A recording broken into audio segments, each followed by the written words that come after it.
Hello, my wonderful story lovers, and a huge, heartwarming welcome to Wolfveil Tales. To everyone joining us for the first time, we are so incredibly happy you're here and can't wait to share this adventure with you.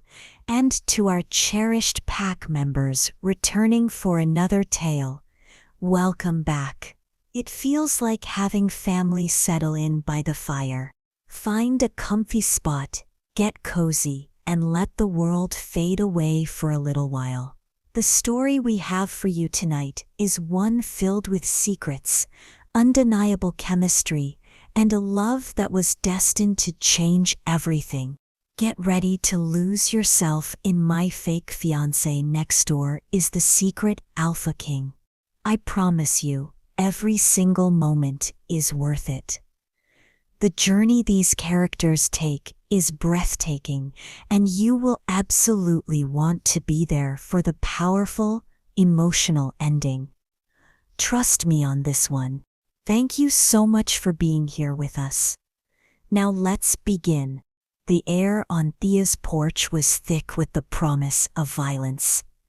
It tasted like ozone and rust, the scent of a storm that had been brewing not in the sky, but in the chests of the 5 men standing on her dying lawn. Their emotions crashed over her in a suffocating wave, a toxic cocktail of smug greed, predatory hunger, and the cheap, sour tang of yesterday's beer. For Thea, it wasn't just a feeling, it was a physical assault. The greed was a thick, cloying oil coating the back of her throat, making it hard to breathe. The hunger was a low, painful buzz that vibrated deep in her bones, a constant thrum of menace that threatened to shake her apart from the inside out. She stood barefoot on the splintered wood of the porch her great-grandfather had built, the rough grain digging into the soles of her feet, a pathetic reminder of the solid foundation her family had lost. Her hands were clenched into fists at her sides, nails biting into her palms, the small, sharp pain a desperate anchor in the whirlheat of sensation. In front of her, the alpha of the rival pack, Gideon, grinned. It was a predator's smile, all teeth and no warmth, a slash of white in a face that looked like it had been carved from granite and then left out in the sun too long. He held the eviction notice out to her, the paper a stark, cruel white against the dying green of the world around them. "Time's up, little mouse," he grunted, his voice a gravelly rumble that scraped against her nerves. His own emotion was the strongest, the most vile. His smugness felt like a physical weight pressing down on her shoulders, trying to force her to her knees. He was enjoying this. He was savoring her humiliation, her desperation. It fed him, made the air around him shimmer with a dark, triumphant energy. The ease gaze flickered past him, to the land. Her land, a small, neglected plot of earth, choked with weeds and littered with the ghosts of better days. But it was hers, the last piece of a legacy that had once stretched as far as the eye could see, a birthright that had been whittled down to this pathetic patch of dirt by bad deals, bad luck, and the insatiable greed of men like Gideon. An internal voice, laced with the panic she was trying so hard to suppress, screamed at her. "My family lost everything for this. They bled for this ground.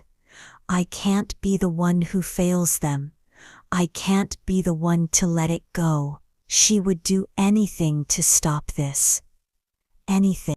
The silver tracery on her wrist, a faint shimmering pattern that looked like a scar left by lightning, began to burn with a cold fire. It was her curse, her unwanted inheritance. the physical manifestation of the emotional storm she could never escape. It glowed faintly now, a private signal of her impending collapse. She needed to breathe, but the air was too full of them. The ticking clock wasn't just a figure of speech. The sun was bleeding out across the horizon, painting the clouds in shades of bruised purple and angry orange. Sundown. He'd given her until sundown to pay a debt so impossibly large it might as well have been a king's ransom. When the last sliver of light vanished, so would her home, so would the last shred of her family's honor. Gideon took a step forward, his heavy boots crunching on the gravel path. The sound was like a gunshot in the tense silence.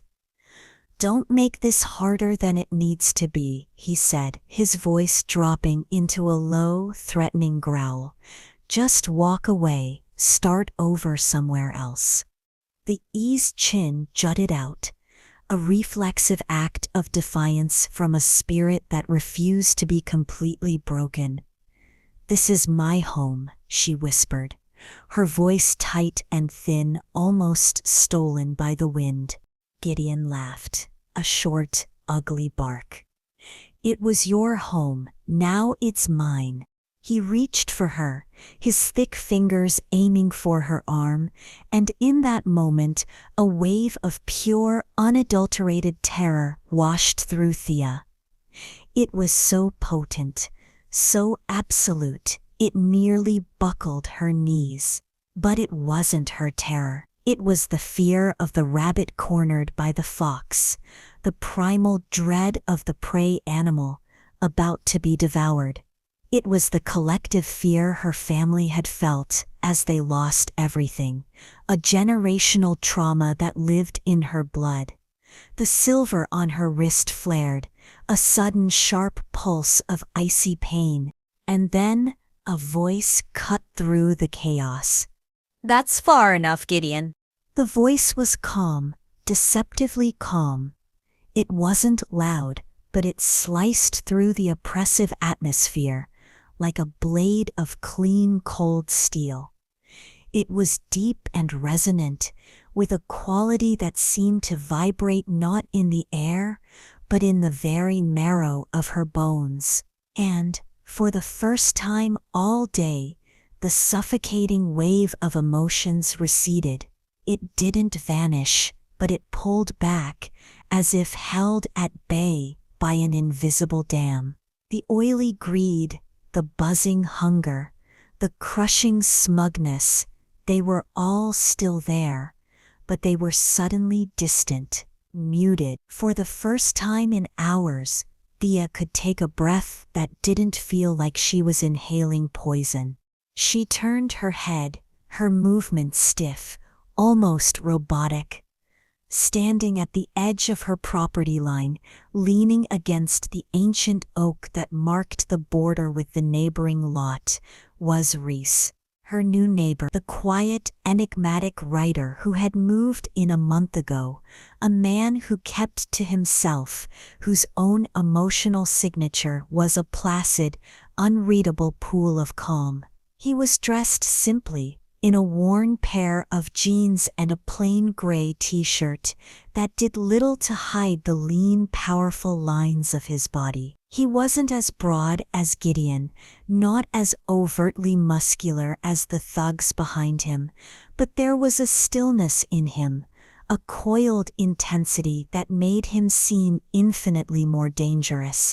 He pushed himself off the tree and walked toward them, his steps silent on the grass. His eyes, a startling shade of moss green, were fixed on Gideon, and they held no fear. In a world where Thea felt everything, Rhys's emotional landscape was a blank, a void of tranquility that was both terrifying and intoxicatingly peaceful. Gideon straightened up, turning to face the newcomer. A flicker of annoyance crossed his face. "This doesn't concern you," Ryder, he sneered, puffing out his chest in a classic display of alpha dominance. Go back inside and play with your words. Rhys stopped just a few feet away, placing himself subtly between Thea and the other men. He didn't look at her, but she felt the protective weight of his presence, a silent shield falling into place around her. Funny, Rhys said, his voice still impossibly calm, a low, melodic rumble. I was under the impression that what happens on my fiancé's property concerns me very much. The world stopped. The wind died. The birds went silent. The buzzing in Thea's bones ceased. For a single stretched-out second, the only sound was the frantic, disbelieving thud of her own heart against her ribs. Fiancé? The word echoed in the sudden, cavernous silence of her mind. It was a foreign word, a word from a different life, a different story. It made no sense. She had spoken to this man maybe 5 times, brief, awkward exchanges over the rickety fence that separated their properties. He was a stranger, a quiet, handsome, unnervingly peaceful stranger. Gideon stared, his jaw slack with surprise. His brutish enforcers exchanged confused glances. Even the air seemed to be holding its breath. Thea just stood there, frozen, her mind struggling to catch up with the impossible reality that had just been spoken into existence. Rhys finally turned his head, his green eyes meeting hers, and in their depths she saw a silent plea, a desperate, urgent message that said, "Trust me, just for a moment, trust me." He then looked back at Gideon, his expression unreadable, a mask of placid confidence. "As I said," he continued, his voice smooth as polished stone, "this land is under my protection. The debt will be handled. You and your men can leave now." Gideon's shock quickly curdled into rage. His emotions slammed back into Thea, hot and violent, like a physical blow. "You're lying," he snarled, his hand inching toward the knife she knew he kept sheathed at his belt. "She's a stray. No pack, no mate. She has nothing." "She has me," Rhys said simply. The words were quiet, but they landed with the force of a physical law, an undeniable truth. He took another step forward, and this time, a subtle pressure emanated from him. It wasn't an emotion she could feel, not like Gideon's rage. It was something older, deeper, an ancient, unshakable authority that pressed down on the air, making it heavy. Gideon and his men flinched back, a purely instinctual reaction. Their own predatory instincts were screaming at them that they had misjudged the situation, that the quiet rider was not prey. Thea's mind was racing, a whirlwind of confusion and dawning, terrifying hope. A lie. It had to be a lie. A crazy, desperate, inexplicable lie. But it was a lie that was working. It was a lie that was pushing the monsters back from her door. And in that moment, staring at the back of this stranger who stood as an unshakable wall between her and the abyss, she felt a flicker of something she hadn't felt in a very long time. A choice. She could call him out, expose the lie, and face the inevitable. Or she could play along. She could step into this insane fiction he had created and see where it led. Her family's honor, her home, the weight of generations of failure settled on her shoulders. She thought of her mother's tired eyes, her father's broken spirit. She couldn't be another name in a long line of disappointments. She straightened her spine, lifting her chin, and took a single deliberate step forward, coming to stand beside Rhys. She didn't look at him. She kept her eyes locked on Gideon, her expression mirroring the cool defiance she saw on her neighbor's face. She slipped her cold, trembling hand into Rhys's. His fingers closed around hers instantly, his grip firm and warm and steady. A jolt of pure, unadulterated calm shot up her arm, silencing the frantic tremor in her limbs. It was like diving into a cool, quiet lake on a scorching day. The relief was so profound, so absolute, it almost made her weep. For the first time, she felt the silver tracery on her wrist cool completely, the burning sensation vanishing as if it had never been. Rhys gave her hand a gentle squeeze, a silent acknowledgement, a thank you. Then he looked back at Gideon, his gaze hard as diamond. "I believe we're done here," he said, his voice leaving no room for argument. It was a dismissal, a command from a man who was used to being obeyed. Gideon stared at their joined hands, his face a mask of thwarted fury.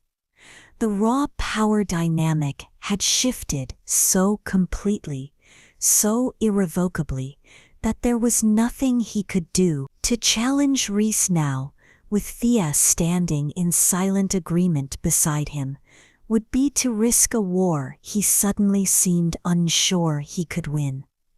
He spat on the ground, a final pathetic gesture of disrespect. "This isn't over," he growled, the threat hanging empty in the air. He turned and stalked away, his pack of thugs falling in behind him like chastened dogs, their predatory energy replaced by a sullen, resentful confusion. Thea watched them go, her body rigid, her heart still pounding a frantic rhythm against her ribs. She didn't let go of Rhys's hand. She wasn't sure she could stand on her own if she did. They stood there in silence as the sound of Gideon's truck roaring to life and speeding away faded into the distance. The sun had finally sunk below the horizon, and the world was bathed in the soft, gray light of twilight. The oppressive, violent energy was gone, replaced by a quiet so profound it felt unnatural. It was just the two of them now, standing on the porch of a house that was for the moment still hers. The lie, fragile and shimmering, hung in the air between them. Slowly Thea pulled her hand from his. The sudden absence of his calming touch was a physical shock. The ambient emotions of the world, the weary sigh of the trees, the distant, lonely cry of a night bird began to seep back in, faint but present. She wrapped her arms around herself, a defensive posture. "Okay," she said, her voice barely a whisper. She finally turned to face him, to really look at the man who had just upended her entire world with a single, impossible sentence. "Who are you? And what the hell was that?" His face was shadowed in the dim light, his expression unreadable, but his voice, when he spoke, was gentle, the calm resonance a balm on her frayed nerves. "My name is Rhys," he said, as if it were the simplest answer in the world, and that was a solution. "A solution?" she repeated, a bubble of hysterical laughter rising in her throat. "You call declaring yourself my fiancé to a pack of violent, land-grabbing thugs a solution? That's not a solution. That's insanity." "Did it work?" he asked quietly, his green eyes searching her face. Thea's breath hitched. She couldn't deny it. The thugs were gone. The eviction notice was just a piece of paper again, not a death sentence. She was still standing on her porch. Yes. Then for now, he interrupted softly. Let's call it a solution. We can work on a better word for it later. He took a small step back, giving her space, his hands raised in a placating gesture. I know you have questions. A lot of them. I promise I'll explain what I can, but not out here. He glanced around at the encroaching darkness. Can we go inside? She hesitated, her mind a battlefield of suspicion and a desperate, unwilling gratitude. This man had appeared out of nowhere and saved her. But he'd done it by weaving a lie so audacious, it was terrifying. He was a mystery, a void of calm in her chaotic world, and she didn't know if he was her savior or just a different kind of danger. But the alternative, facing the night alone, knowing Gideon would be back, was unthinkable. Nodding stiffly, she turned and pushed open the creaking door to her small, cluttered house. The air inside was stale, smelling of old books and the faint, lingering scent of her loneliness. It was a pathetic sanctuary, but it was hers. As Rhys stepped across the threshold, behind her, the old floorboards groaning in protest, Thea had the distinct feeling that she hadn't just invited a neighbor in from the cold. She had invited in a tidal wave, a force of nature that was about to either wash her away completely or carry her to a shore she couldn't yet imagine. The lie had been told. The clock was now ticking on a different kind of deadline, one she didn't even know existed. And as the door clicked shut, sealing them in together, the real story began. Subscribe to Wolfveil Tales, because sometimes the man next door isn't just a neighbor, he's a kingdom in disguise. Chapter 1. The silence inside the house was louder than the shouting had been. It was a thick, heavy quiet, filled with the million things they weren't saying. Dust motes danced in the single beam of moonlight slanting through the grimy window, illuminating a room that was more archive than living space. Books were stacked on every available surface, teetering towers of history and forgotten lore. The air was close, intimate, and suddenly felt far too small for the two of them, especially for him. Rhys seemed to take up all the oxygen in the room just by standing in it. He was a presence, a quiet gravity that pulled everything toward him, including Thea's unwilling attention. She didn't offer him a seat. She didn't turn on a light. She just stood there, her back to the door, watching him as he took in his surroundings. He wasn't looking at the clutter or the poverty. His gaze was fixed on a faded photograph on the mantelpiece.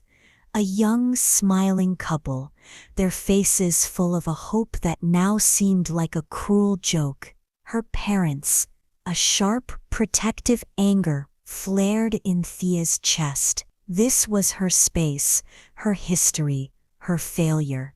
He had no right to look at it, to be in it. And yet the quiet he brought with him was a drug. A potent, irresistible opiate for a mind that had known nothing but noise for 23 years. With him in the room, the constant, chaotic chatter of the world's emotions was gone, replaced by a profound stillness. It was so peaceful, it made her teeth ache. She hated it. She hated how much she needed it. She hated him for being its source. The resentment was a bitter pill, but the relief was the water that washed it down. You have one chance, Thea said, her voice low and tight, breaking the fragile truce of their silence. One chance to explain your version of a solution before I decide you're crazier than Gideon and take my chances with the devil I know. Rhys turned away from the photograph, his green eyes finding hers in the gloom. He didn't seem offended by her tone. If anything, a flicker of something that looked like respect crossed his features. "Fair enough," he said, his voice that same, maddeningly calm rumble. He gestured to the worn armchair in the corner. "May I?" She gave a curt, jerky nod, watching as he moved with an unnerving grace, folding his long frame into the chair without a single wasted motion. He didn't look like a writer. Writers fidgeted. They were creatures of nervous energy and scattered thoughts. Rhys was contained, a predator at rest, every ounce of his energy held in perfect, lethal reserve. He leaned forward, his elbows on his knees, his hands clasped loosely in front of him. He looked directly at her, and Thea had the unnerving sensation that he could see right through her defenses, right down to the terrified, desperate girl hiding beneath layers of bravado. "What you saw out there was a territory dispute," he began, his voice even and measured.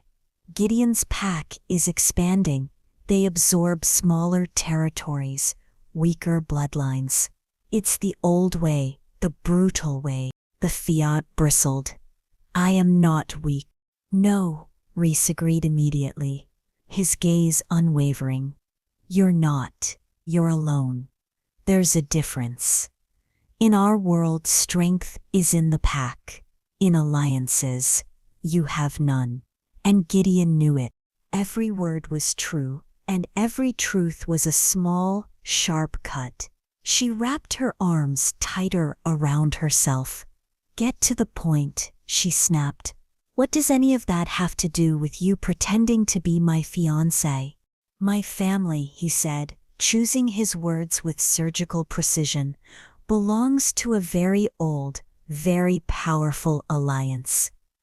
The Northern Concord. Our name carries weight. Our protection is absolute. By claiming you as my fiancé, I extended that protection to you and this land." It was a lie, but it was a brilliant one, constructed around a scaffolding of truth. The Northern Concord was real. They were a near mythical coalition of the oldest, most powerful packs, rulers of vast territories in the north. They were legends, boogeymen used to frighten unruly pups. The idea that this quiet man, her neighbor, was connected to them was ludicrous.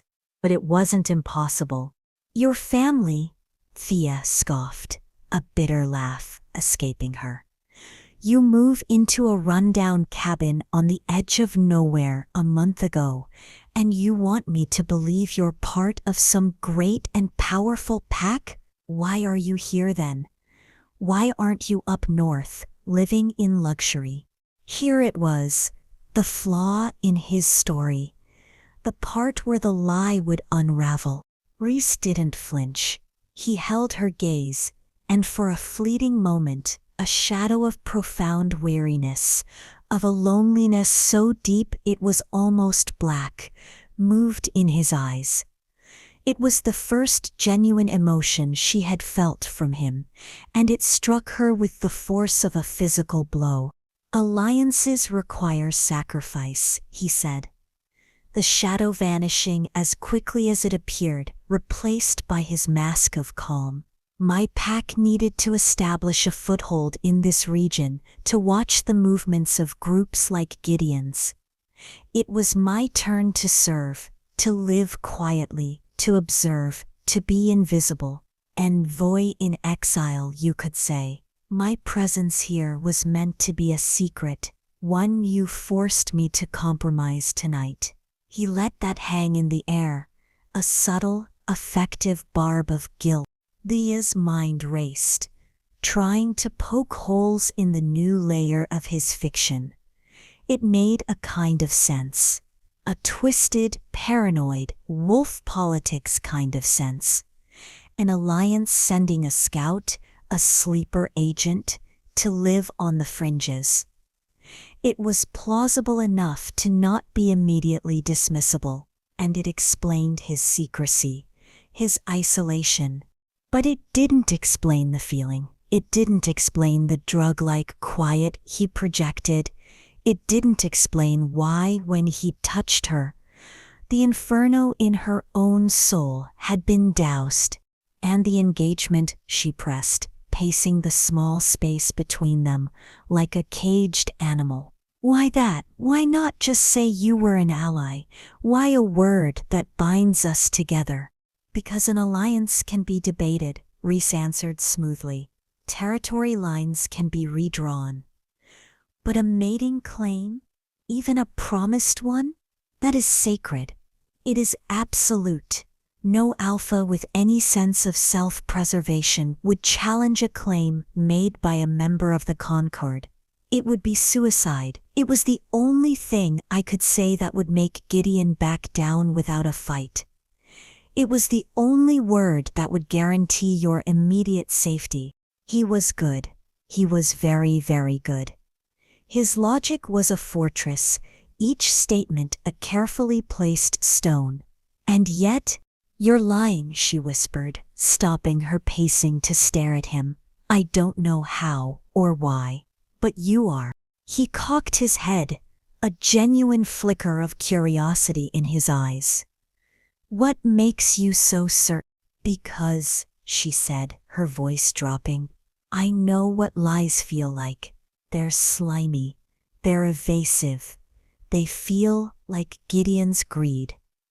Your words are clear. They feel true. And that," she finished, a tremor in her voice, "is the most convincing lie of all." A slow smile touched Rhys's lips. It transformed his face, erasing some of the heavy seriousness and revealing a startling, breathtaking charm. "You, Thea," he said, his voice laced with an admiration that felt dangerously real, "are far more interesting than I anticipated." The compliment threw her off balance. She wasn't used to admiration. She was used to pity, scorn, or fear. His approval was a foreign currency she didn't know how to spend. Agitated, she resumed her pacing, the floorboards creaking a mournful rhythm beneath her feet. "So what now?" she demanded. "You've said the words. You've chased him off for one night. What happens tomorrow when he realizes it's a sham? When your family doesn't show up with an army?" "They won't need to," Rhys said. "But the engagement, it has to be real, or at least, it has to look real, to everyone." Thea stopped dead. "What are you talking about?" "Gideon will be watching. His pride is wounded. He'll look for any sign that our engagement is a lie. If he finds one, he'll be back, and he'll bring more than 5 men with him. He'll bring his entire pack and challenge me directly. A fight I might not win," he lied again, the need to appear vulnerable a crucial part of his strategy. "For this to work, we have to maintain the fiction. We have to be seen together. We have to act like a newly engaged couple until my assignment here is over and I can transfer the protection of this land to you permanently."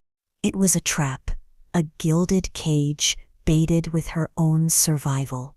He was asking her to trade her freedom for her home, to live a lie day in and day out with a man who was a complete and utter enigma, to chain herself to a stranger. Her exhausted mind buckled under the weight of it all. The events of the day, the emotional barrage, the terror, the impossible choice, it all came crashing down. A wave of dizziness washed over her, and she stumbled, her foot catching on the edge of a frayed rug. In a flash, he was out of the chair and moving toward her. He crossed the room in a silent blur of motion, his hands catching her upper arms before she could fall.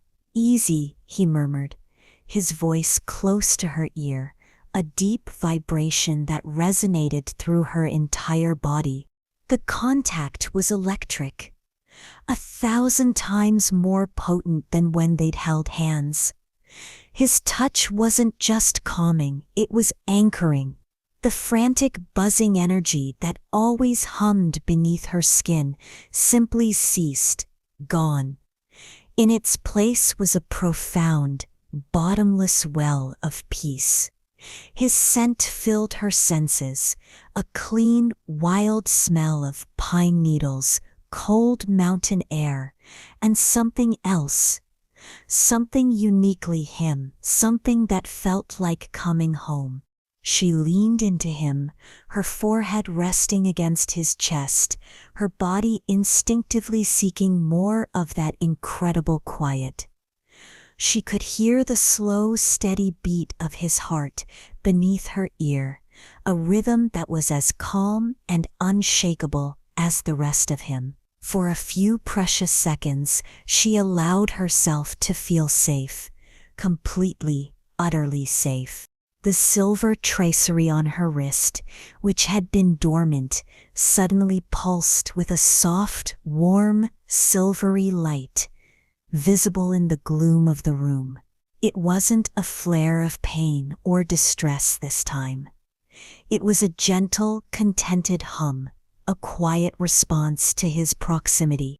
Rhys's breath caught. He looked down at the soft glow on her wrist, then at the top of her head resting against his chest. A war raged within him, the primal, possessive instinct of the alpha, of the mate, screamed at him to pull her closer, to wrap her up, to claim her, to never let her go. He wanted to tell her everything. The prophecy, the curse, the fact that she was the center of his universe, the queen his soul had been searching for. But the curse was absolute. A willing heart, ignorant of the crown, revealing himself now, would doom them both. With a strength of will that cost him nearly everything, he reined in the instinct. He gently but firmly set her upright, his hands lingering on her arms for a fraction of a second too long, before he stepped back, breaking the contact. The noise of the world rushed back into Thea's head, and the loss of his touch was a physical ache. She staggered back, her hand flying to her wrist, where the light was already fading. She stared at him, her eyes wide with a new kind of fear. What did you do?" she whispered. He held up his hands, his expression carefully neutral, betraying none of the internal chaos he felt. "I did nothing," he said, his voice a little rougher than before. "Your ability. It seems to react to me." "It's never done that before," she said, her voice trembling. "It's never been quiet." "Perhaps," Rhys said, his gaze intense. "You've just never been this close to a true ally before." There it was again, another perfectly crafted half-truth. He was using her own power, her own curse, as a tool to convince her, and the terrifying part was, it was working. She looked around the shabby, desperate room that was her entire world. She thought of Gideon's leering smile, of the cold mud she would be sleeping in tomorrow. Then she looked at Rhys, at the quiet strength in his eyes, at the memory of that addictive, soul-deep peace his touch had brought. It was a choice between a brutal, ugly certainty and a dangerous, beautiful mystery. "Fine," she said, the word coming out as a sharp exhalation of breath. She wasn't surrendering, she was negotiating, she was drawing a line in the sand. "I'll do it. I'll play the part of your fiancé." She took a step forward, her eyes flashing with a spark of the fire he so admired. "But this is a contract, a deal, not a romance. You protect this land. You keep Gideon and his kind away from me. When your assignment is over, you walk away, and you leave me and my home in peace. No attachments, no complications. Do you agree to my terms?" He looked at her, at this fierce, broken, beautiful woman dictating terms for her own rescue, and he felt a surge of pride, so fierce it almost choked him. She had no idea the power she held, no idea that he would agree to any terms, any price, to keep her safe. To win her. "I agree to your terms, Thea," Rhys said, his voice a solemn vow. A deal was struck. A lie was cemented, and in the dusty, quiet heart of a forgotten territory, a cursed king and a lost heir took their first perilous step onto a path that would lead them both toward a destiny far grander and more dangerous than either of them could ever imagine. The collision was complete. The consequences were just beginning. Chapter 2. The word agree hung in the air between them. Heavy as a shroud, it was a contract signed in shadows, witnessed by ghosts. The deal was done, and in the ringing silence that followed, a new, more complicated tension began to coil in the small, dusty room. The immediate threat of Gideon had been replaced by the far more intimate threat of the man standing 3 feet away from her, her fake fiancé. The thought was so absurd, so fundamentally alien, that Thea felt another wave of dizziness. "Right," she said, her voice brittle. She needed to take back control, to impose order on the chaos he had created. The rule. Rhys inclined his head, his expression patient. He was letting her set the pace, a concession that was both polite and infuriatingly condescending.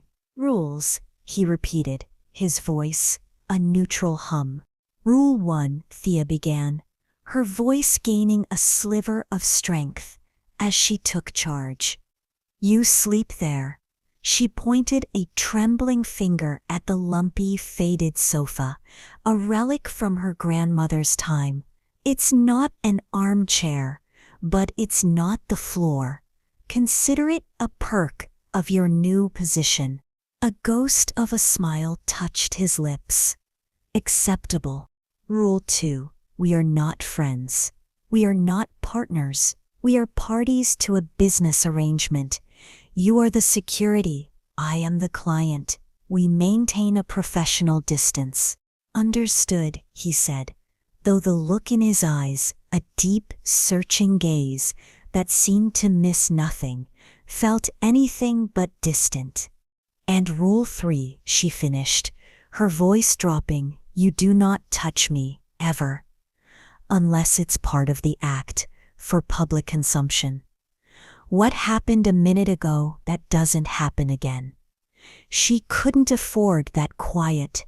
She couldn't afford to crave it, to need him. The memory of his hands on her arms, of the world falling silent, was a danger more seductive than any physical threat. For the first time, a flicker of something unreadable crossed Rhys's face. A tension in his jaw, a momentary hardening of his eyes. The request, he knew, was impossible. The need to touch his mate, to ground her, to protect her, was a current that ran deeper than conscious thought. But he also saw the raw fear in her eyes, the terror of a woman who had been a prisoner of her own senses her entire life and had just been offered a key by her jailer. To force the issue would be to break her trust before it had even begun to form. "I will do my best," he said, the words carefully chosen. It was not the absolute agreement she had demanded, but it was the most honest answer he could give. He settled onto the lumpy couch, moving with a fluid ease that made the decrepit piece of furniture look like a throne. He leaned back, crossing his arms over his chest, a king in threadbare exile, watching his world unravel and reform around the small, fierce woman in front of him. The night was long, and their contract had just begun. Later, long after Thea had retreated to her bedroom and the house had fallen into a deep, watchful silence, Rhys lay on the sofa, staring up at the water-stained ceiling. Sleep was a luxury he couldn't afford. The proximity to her, the scent of her filling the small house, wild herbs and old paper, and a clean, sharp scent of ozone that was uniquely Thea, was a sweet, agonizing torture. It frayed the edges of his control, calling to the wolf that paced relentlessly just beneath his skin. To distract himself, to anchor his mind against the pull of instinct, he let his thoughts drift back to the cold, echoing vaults beneath his ancestral keep, back to the night his world had been shackled by a whisper. Sound shifts, becoming cavernous, with faint, chanting voices in the distant background. The air in the Chamber of Kings was frigid, smelling of damp stone and 1,000 years of accumulated power. It was a place of endings and beginnings, where crowns were passed and fates were sealed. Rhys knelt on the cold, unforgiving floor, the ceremonial weight of the Alpha King's mantle heavy on his shoulders. He was not yet a king, merely the heir, his father's recent death a raw, gaping wound in his soul. Before him, the elders of the Concord stood in a semicircle, their faces grim masks in the flickering torchlight. And in the center, seated on a simple stone stool, was She was ancient, her skin as thin and translucent as parchment, her eyes sealed shut beneath a web of wrinkles. She was blind to the physical world, but she saw the twisting, shimmering threads of destiny that bound them all. Her gnarled, bird-like hand reached out, not for him, but for the crown that sat on a velvet pillow beside her. It was a simple circlet of blackened iron and silver, deceptively plain, yet it pulsed with a power that made the very air around it vibrate. "The succession is clear," an elder boomed, his voice echoing in the chamber. "But the law is absolute. The crown must not be worn until the seer has spoken."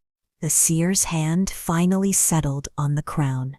A low hum filled the chamber as her magic connected with the ancient artifact. Her head tilted, as if listening to a voice no one else could hear. Minutes stretched into an eternity. The torches sputtered. Rhys's knees ached on the stone, but he remained perfectly still, his face a mask of regal composure, hiding the frantic beating of his own heart. Finally, she spoke. Her voice was a dry, rustling whisper, like dead leaves skittering across pavement, yet it carried to every corner of the vast chamber. "The line is threatened," she rasped. "A shadow rises from a broken branch of the family. The usurpers gather. They hunger for the power that is your birthright." A nervous murmur rippled through the elders. Rhys's jaw tightened. He knew of his uncle, Rorik. He knew of his bitterness, his ambition, but he had not known the threat was so immediate. "He cannot wear the crown," the seer continued, her voice gaining a chilling strength. "Not yet. The power within it is unstable. The line has grown too distant from its roots. To claim it now would be to shatter it, and yourself with it." "Then what is to be done?" an elder demanded, his voice laced with panic. Without a crowned king, the concord is vulnerable. The usurpers will strike. The seer's blind face turned toward Rhys, and he felt her sightless gaze pierce him to the soul. "There is a path," she whispered, "a prophecy buried in the blood.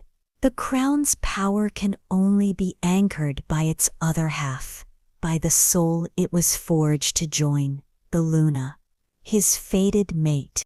Rhys's heart clenched. He had not yet found his mate. In a world where most wolves found their other halves in their youth, his soul had remained stubbornly singular. "He must find her," the seer commanded. "She is the key. But the path is a razor's edge." Her hand tightened on the iron circlet. "He will be the silent king. He must go forth without his name, without his power, without his crown. He will find his mate in a forgotten place, where her line has been hidden in disgrace. But be warned." Her voice dropped to a conspiratorial, terrifying whisper. "Only a willing heart, ignorant of the crown, can unleash your power. She must choose the man, not the king. She must accept the wolf, not the throne. Should the blood moon pass without a true bond, freely given, the throne will turn to dust. The power will be lost forever, and the usurpers will rise to rule over the ashes." Sound shifts back to the quiet house. The hum of the refrigerator, the creak of floorboards. The memory faded, but the weight of the prophecy remained. A physical pressure in Rhys's chest, the blood moon. It was less than 2 months away, a ticking clock that governed his every breath, his every choice. And now fate, in its infinite cruelty and grace, had led him here, to this broken house, to this broken, beautiful woman, who held the key to his survival and the survival of his entire kingdom, in her small, capable hands, and she had no idea. She saw him as a means to an end, a temporary shield. She had laid down rules, no touching. He almost laughed. It was like telling the tide not to rise. The sun rose the next morning on a house thick with unspoken tension. Thea had barely slept, her mind replaying the events of the previous day, analyzing every word Rhys had said, every look, every gesture, searching for the lie she knew was there. She emerged from her room to find him already awake, standing by the window, nursing a cup of coffee she hadn't known she owned. He had found her meager supplies, navigated her chaotic kitchen, and made himself at home in a way that set her teeth on edge. "Morning," he said, without turning. "I didn't say you could use my coffee," she grumbled, her voice rough with sleep. "It was a calculated risk," he replied, finally turning to face her. "I weighed the potential benefits of caffeine against the certainty of your irritation. Caffeine won." She hated that he could joke. She hated that he could stand there, looking so calm and solid and infuriatingly handsome in the morning light, while her entire world was tilting on its axis, needing a distraction, something to do with her hands, something that felt like reclaiming her own space. She went to a large, dusty trunk in the corner of the room. It held the last remnants of her family's history, the things they'd managed to save as their world collapsed. She hadn't opened it in years. It was too painful. But now she felt a desperate need to connect with her past, to remind herself of who she was beyond the terrified girl who had just made a deal with a mysterious stranger. She lifted the heavy lid, the scent of cedar and time washing over her. Inside were old clothes, faded photographs, and a small collection of leather-bound books. Her fingers brushed over one in particular. A small, slim volume, its dark green leather cracked and worn smooth with age. It wasn't a book. It was a journal. Her ancestors, Alara's, the one whose name she carried as a middle name, the one the family stories painted as a fool who had thrown away greatness for a moment of selfish pride. Curiosity, sharp and sudden, pierced through her anxiety. She took the journal and sat at the small, rickety kitchen table, pointedly ignoring Rhys. She opened it carefully, the spine creaking in protest. The ink was faded, the handwriting a graceful, looping script. She found an entry dated almost 2 centuries ago, written with a frantic, angry energy that seemed to bleed off the page and into her fingertips. "He demands my submission," the entry began, and Thea's breath caught in her throat. "King Theron says it is my duty as his fated mate, as the future Luna, to bow to his will. He says his power is absolute, and my purpose is to reflect it. But when he touches me, I do not feel the fated bond the songs speak of. I feel a cage. His alpha command is a blunt, brutal force, seeking to crush my will, to overwrite my soul with his own. The other women of the court, they sway to his power like reeds in the wind. They see it as strength. I feel it as tyranny. They say I am broken, a flawed vessel for a Luna queen, that I resist the bond, that I fight what should be the greatest honor of my life. But it is not the bond I fight, it is the obliteration. He does not want a partner, he wants a mirror, an echo. He does not understand that true power is not the ability to command, but the strength to stand beside an equal. Tonight, I will flee. They will call me a traitor.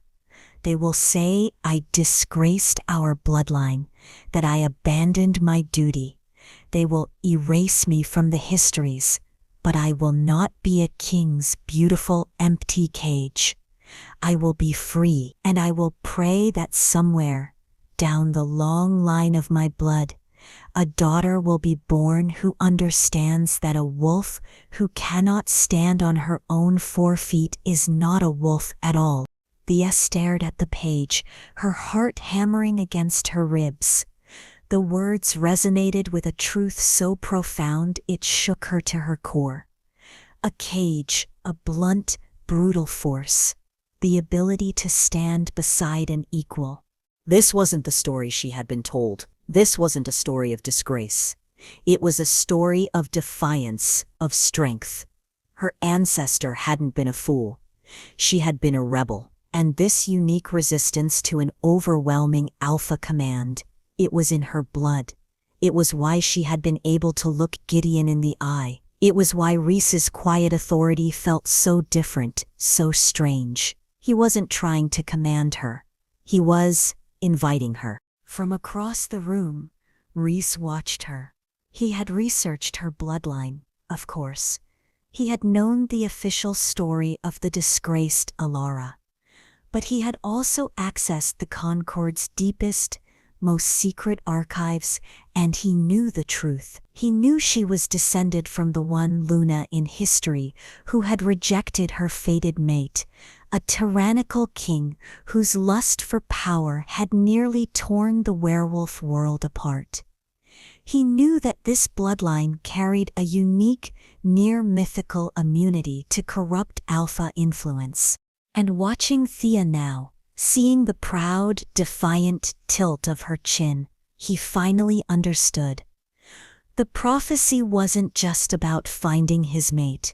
It was about finding the one woman in the world who could accept his full, unrestrained power without being erased by it. Any other wolf, upon discovering he was the Alpha King, would be overwhelmed, their own wills subsumed by the sheer force of his royal aura. They would bow, not out of love, but out of instinct. Their acceptance wouldn't be free. It wouldn't be real. But Thea? She could stand in the full force of his hurricane and not be broken. She could choose him, truly choose him.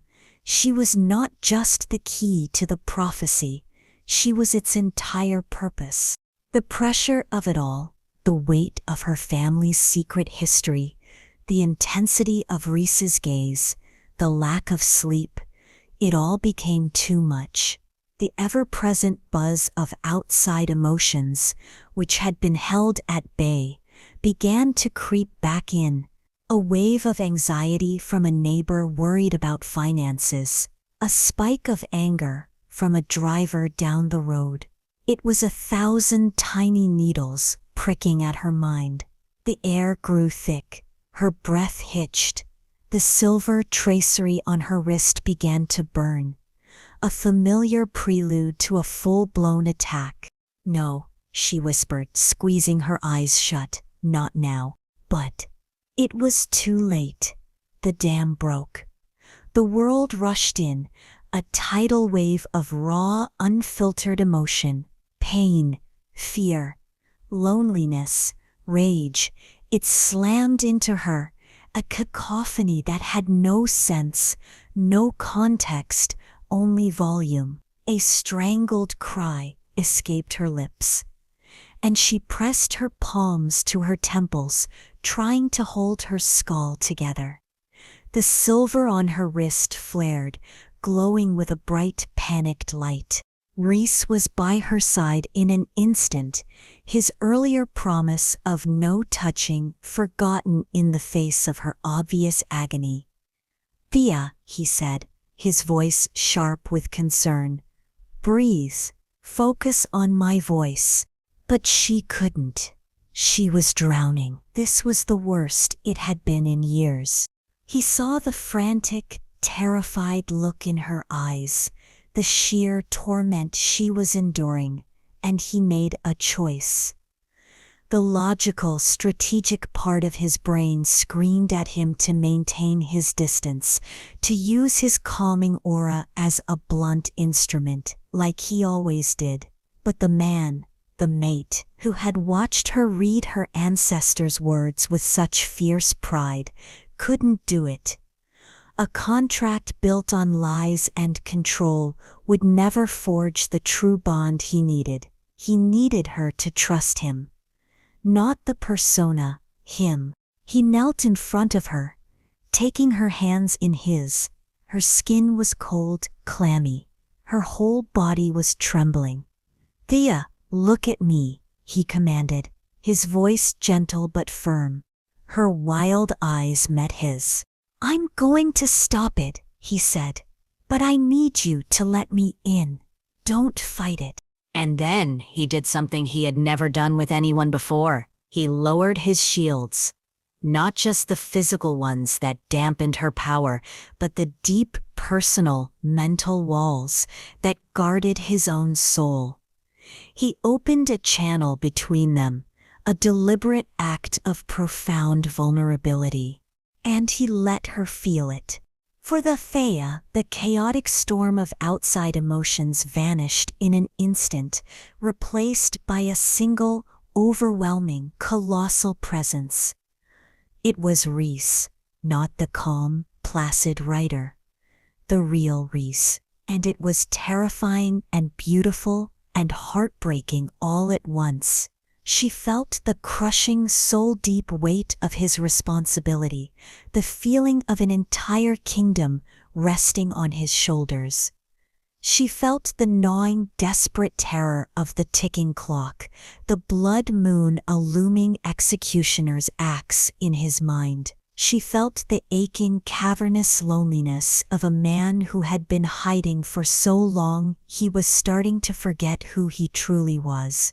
And beneath it all, weaving through it all, a current of pure, undiluted emotion so powerful it stole her breath. His desperate, protective, unwavering hope for her. It was a feeling of being seen, of being cherished, of being the sole anchor in a raging sea. It was too much. Her mind, accustomed to the shallow emotions of strangers, was suddenly plunged into the oceanic depths of a king's soul. A single, perfect tear slid down her cheek. Rhys felt her shock, her awe, her fear. He felt her touch his loneliness, and her spirit recoil from his desperation. It was the greatest risk he had ever taken. He was showing her his soul before he had even earned the right to hold her hand. He held the connection for only a few seconds, a brief, shocking baptism in his reality, and then he gently pulled back, re-establishing the calm quiet she was used to. Thea slumped in her chair, gasping, the trembling in her body subsiding. The pain was gone. She was exhausted, but she was clear. The silver on her wrist was no longer glowing. She stared at him, her eyes full of a dazed, questioning wonder. She had seen him, the man behind the mask. She didn't have the words for what she had felt, no context for the royal duty or the ancient prophecy, but she had felt the truth of his burden. "What was that?" she breathed, her voice filled with awe. Rhys looked at her, his own composure shaken by the intensity of the connection. "That," he said, his voice raw with an honesty that transcended all his previous lies, "was me, the real me." He had not broken his promise. He had not told her he was a king. But he had shown her the heart of one, and in that moment of shared vulnerability, the foundation of their contract, built on lies and rules, and through that crack, something new, something real and terrifyingly fragile began to grow. Chapter 3. The air in the small, cluttered room was fundamentally changed. The silence was no longer a void, but a vessel, filled with the echo of what had just passed between them. The real him. Thea sat at her rickety kitchen table, her hands wrapped around a cup of tea she didn't remember making. Her gaze was fixed on Rhys, but she wasn't seeing the quiet writer or the mysterious neighbor anymore. She was seeing the phantom weight of a crown she couldn't comprehend, the profound loneliness of a man adrift in a sea of secrets. He had shown her a glimpse of his soul, and the image was seared into her mind, a terrifying and beautiful mosaic of pain and purpose. The carefully constructed walls of her anger and suspicion had been breached. In their place was a raw, trembling curiosity.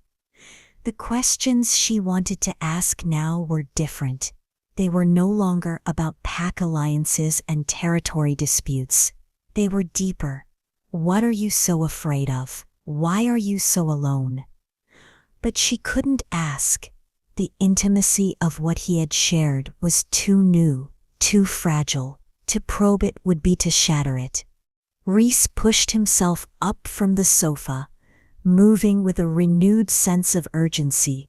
The moment of vulnerability had passed, but it had left its mark, clarifying his path. The risk he had taken had paid off. He had not earned her love, but he had earned a sliver of something far more valuable for now, her belief that his burden was real. "There's one more thing we have to do," he said, his voice quiet but firm. "To make this engagement binding, to make it undeniable to anyone who might be watching." The eel looked up, her knuckles white around her teacup. "What more can we do? You've announced it. I've agreed to it." "A verbal agreement is just air," he explained, his eyes holding hers, drawing her into his narrative. "It can be dismissed as a desperate ploy.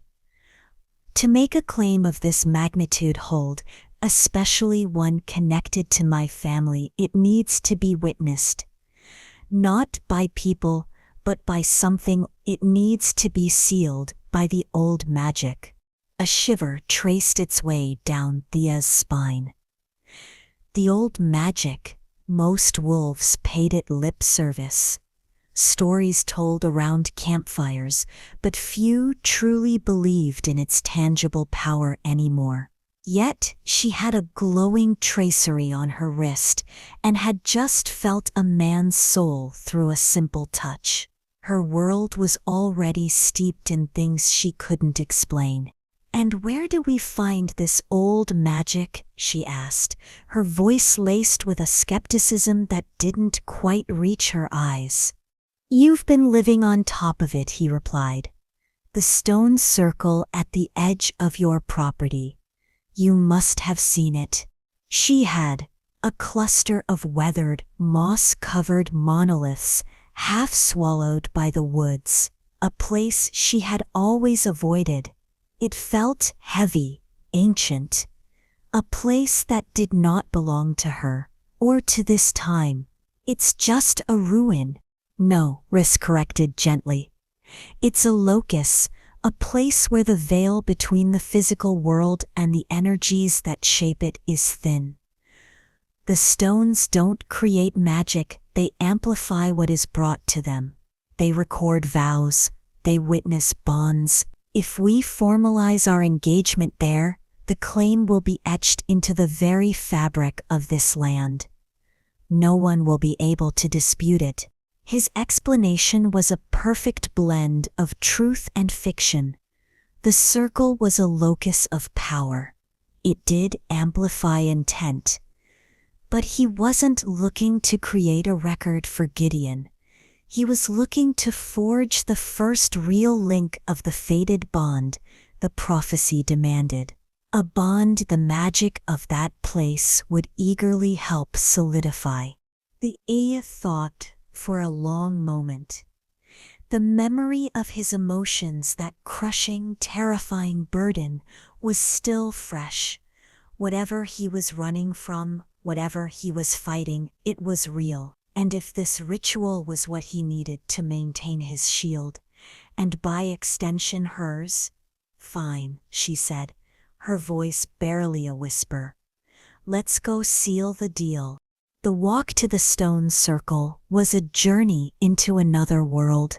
They left the dim, electric light of the house behind, stepping into a night governed by the moon.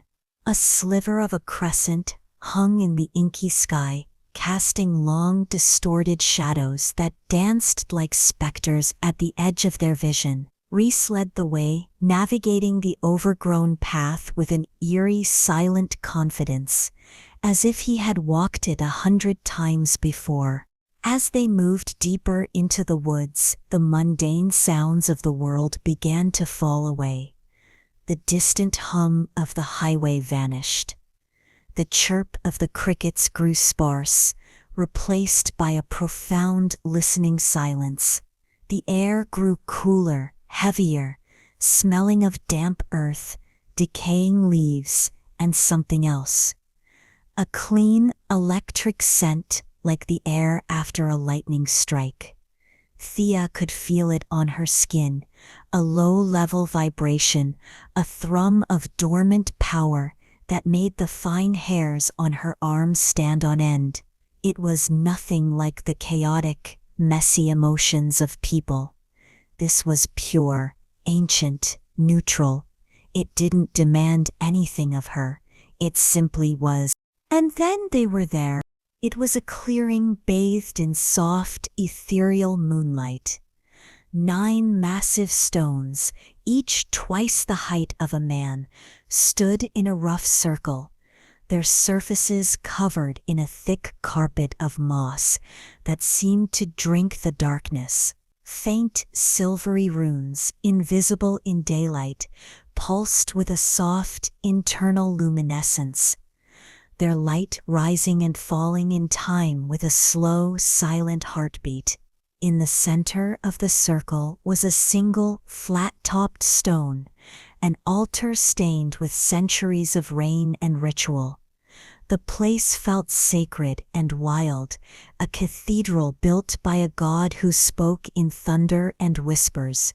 "The stones feel awake," Thea breathed, her voice filled with an uncharacteristic.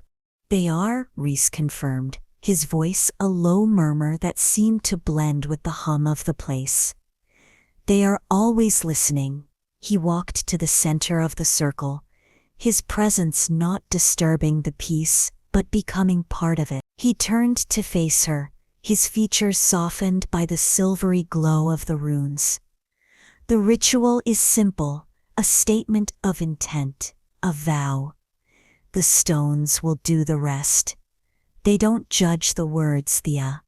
They only measure the truth of the heart that speaks them." He held out his hand. Hesitantly, she walked forward and placed her hand in his. His skin was warm, a stark contrast to the cool, humming air. He led her to the altar stone, and they stood facing each other, their joined hands resting upon its cold, smooth surface. The moment her skin touched the altar, the thrumming intensified, a deep, resonant hum that vibrated up through her feet, through her bones, syncing with the rhythm of her own pulse.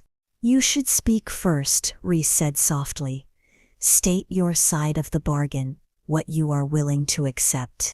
The sea's throat was dry. This was it.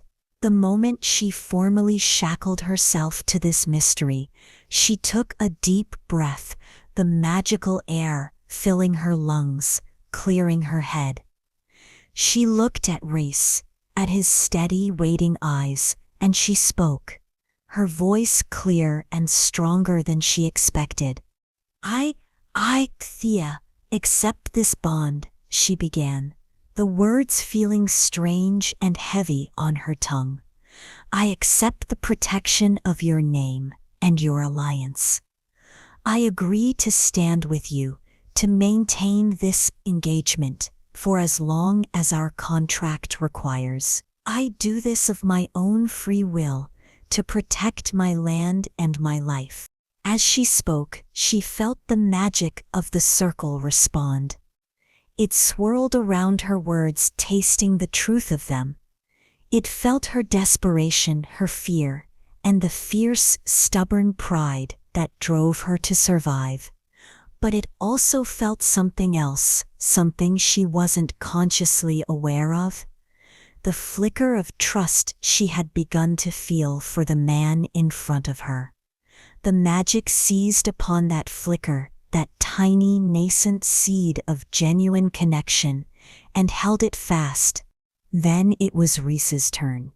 He straightened, and in the mystical light of the circle, the quiet writer fell away completely. For a breathtaking moment, she saw the king.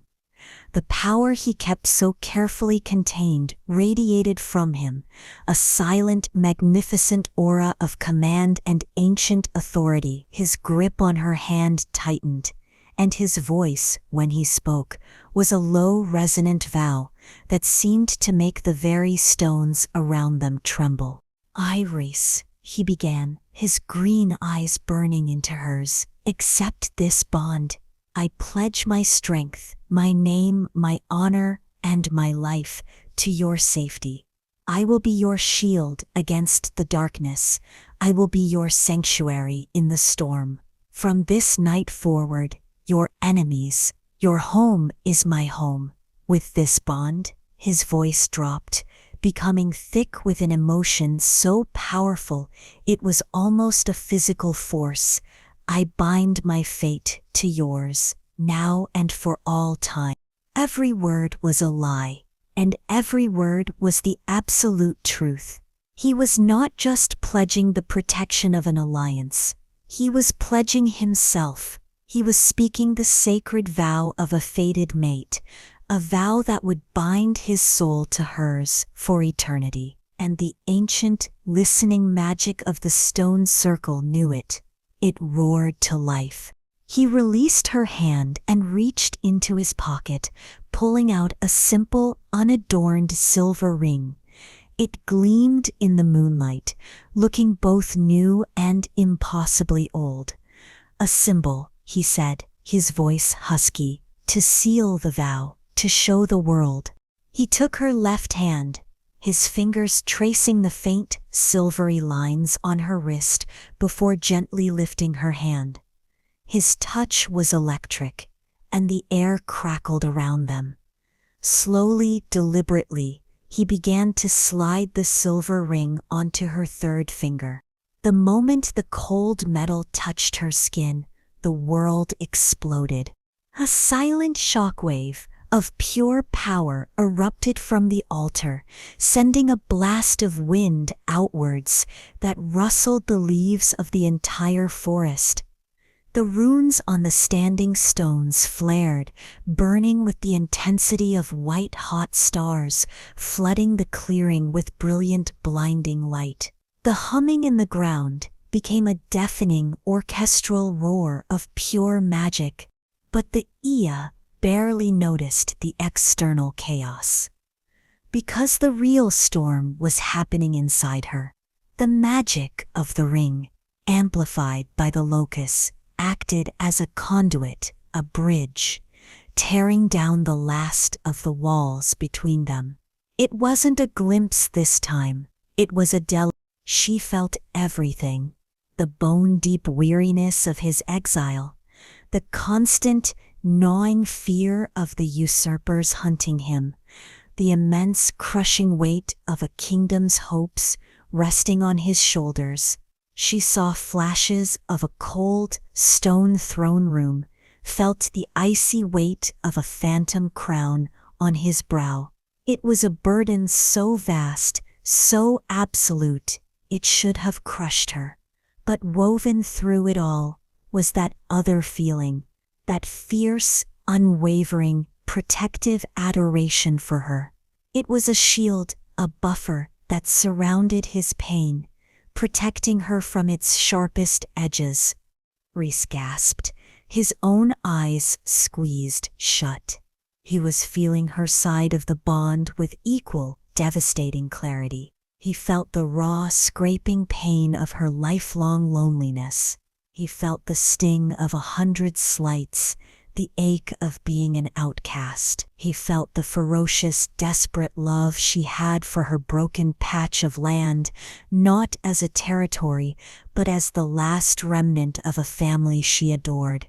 He felt her grief, her pride, her terror, and her astonishing, unbreakable will to survive. He felt her soul, and it was the most beautiful, tragic, resilient thing he had ever known.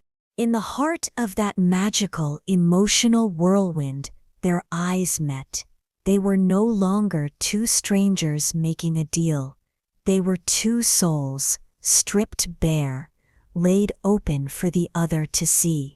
"You're," Thea whispered, her voice choked with tears, her mind reeling from the sheer scale of the burden he carried. She couldn't give it a name.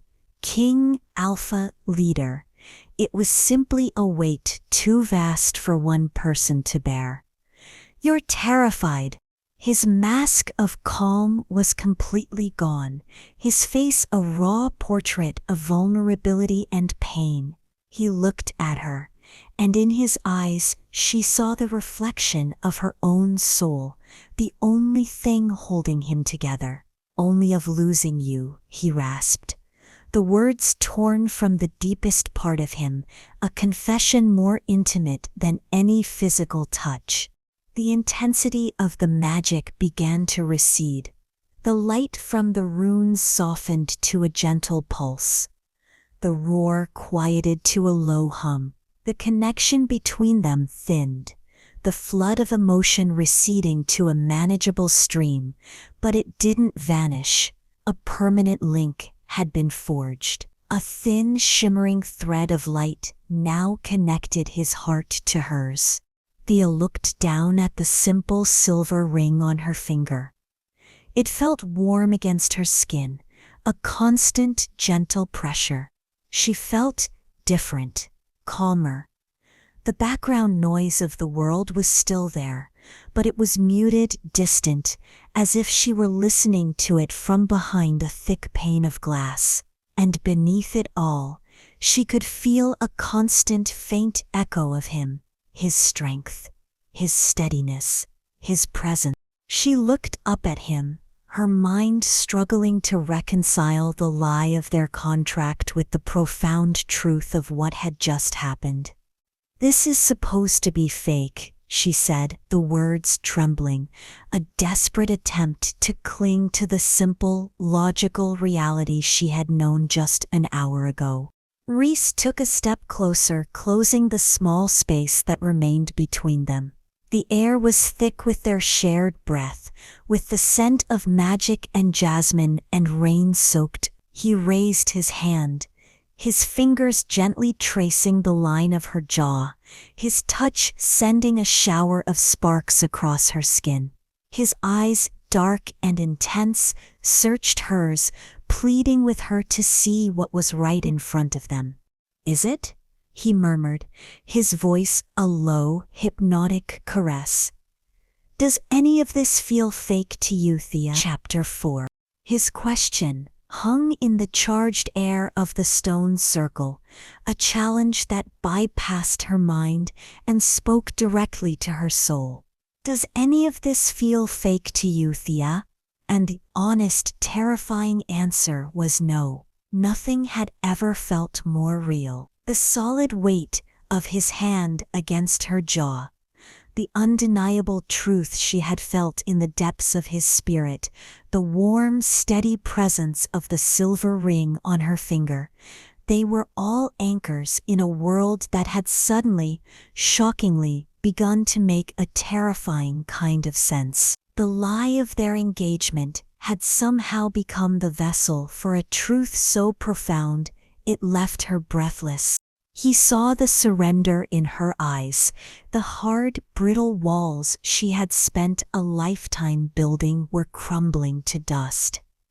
He leaned closer, the last few inches between them vanishing, his gaze dropping to her lips, the scent of him pine and cold air, and that indescribable essence of pure strength filled her senses, intoxicating and overwhelming.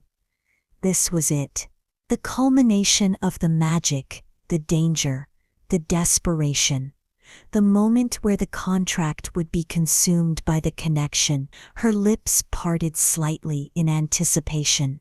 And then he froze. It was not a gradual change. It was an instant, absolute transformation. 1 second, he was the tender, vulnerable man who had shown her his soul. The next, he was a predator that had scented death on the wind. His head snapped up, his eyes no longer focused on her, but scanning the dark, oppressive tree line that surrounded their moonlit clearing.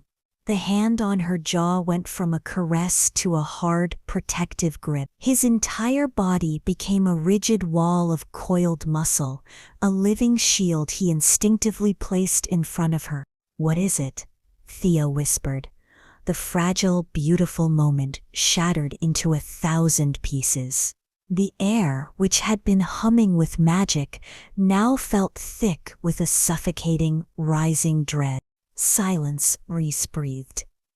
The word not a request, but a command that vibrated with an authority she had never heard from him before.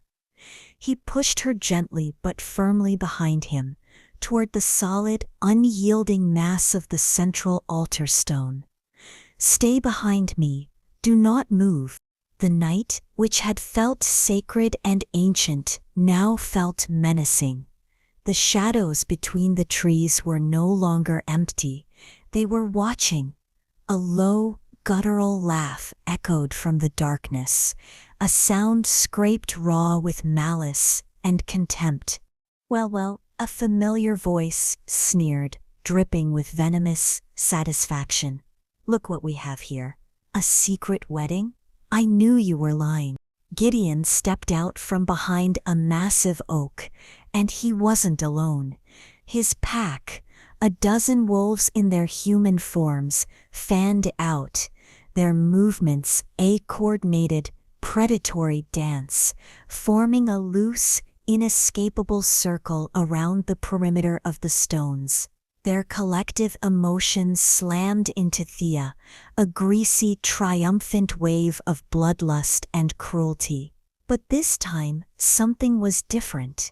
Because of the new, permanent link to Rhys, his calm strength acted as a bulwark, a seawall against which the toxic wave crashed. She could feel their hatred, but it no longer drowned her. It was a storm on the other side of a thick pane of glass. "I told you this wasn't over," Gideon gloated, his eyes fixed on the silver ring on Thea's finger, which now felt like a brand. "A stray and a liar playing house. You have no claim here, no power." Rhys didn't even deign to look at him. His attention was fixed on a point in the darkness behind Gideon, a place where the shadows seemed deeper, colder. "You're a fool, Gideon," Rhys said, his voice a low, dangerous growl. "You're the dog, but you didn't even realize you were running on another wolf's leash. You didn't summon this party, you were just the appetizer." As he spoke, a new presence washed over the clearing. It was not a wave of emotion like Gideon's pack. It was a physical force, a crushing, suffocating pressure that seemed to suck the very air from Thea's lungs. It was raw, brutal, unrestrained power, an aura so immense and tyrannical that Gideon's alpha presence felt like a flickering candle next to a raging inferno. The ground itself seemed to tremble. Gideon's thugs whimpered, their bravado evaporating in an instant. They instinctively lowered their heads, their bodies assuming postures of submission. Even Gideon, his face pale with shock and sudden dawning terror, took a stumbling step backward. A figure emerged from the deepest shadows, moving with a heavy, deliberate tread that spoke of absolute confidence. He was huge, a mountain of a man even larger than Gideon, with a thick, graying beard and eyes like chips of flint. He wore furs and black leather, and a long, jagged scar ran from his temple to his jaw, a permanent sneer carved into his face. This was an alpha whose power was not a tool, but a blunt instrument he used to beat the world into submission. He stopped, his cold eyes sweeping over the scene before they settled on Rhys. A cruel, humorless smile stretched his lips. "Nephew," he rumbled, the single word dripping with a familial contempt that was colder than any hatred. "Always hiding in the shadows, always playing games with prophecies and whispers. I grow so tired of it." He's mind reeled. Nephew? This monster was Rhys's uncle? The lie he had told her, the story of a pack alliance, was unraveling at a terrifying speed. Gideon, realizing he was in the presence of a power far beyond his comprehension, dropped to one knee. "Alpha," he stammered, his head bowed. "I did not know. I was just securing my territory." "This one," he pointed a shaking finger at Rhys, he interfered. The newcomer, the true alpha, chuckled, a low rumbling sound like stones grinding together. "Your territory," he scoffed. "There is no your territory. There is only my territory, and what I allow others to borrow. Now be silent. The adults are speaking." He waved a dismissive hand, and two of his own elite warriors, silent and lethal, stepped forward and flanked him. He looked back at Rhys, his eyes glinting. "You led me on a merry chase, boy, but the seer's magic leaves a trail. That little bonding ritual of yours, it was like a lighthouse in a storm, a beacon for me to follow right to your door." He then let his gaze slide to Thea, and his smile widened, becoming something truly vile. And look, you found her. The little lost lamb of a disgraced line, the key to the kingdom. Did you really think I would let you turn that key? Rhys said, his voice flat and cold as ice. Leave, now. This does not concern you. It has always concerned me, Rorick roared, his power flaring, pressing down on them all. The throne is not a prize to be won by a fated pet. It is a right to be taken by the strong, by me. And then all hell broke loose. Rorick gave a sharp, almost imperceptible nod. In perfect unison, his warriors and Gideon's newly subservient pack surged forward. The time for words was over. The quiet, contemplative writer Thea knew vanished as if he had never existed. In his place was a force of nature. Rhys moved, and he was no longer solid.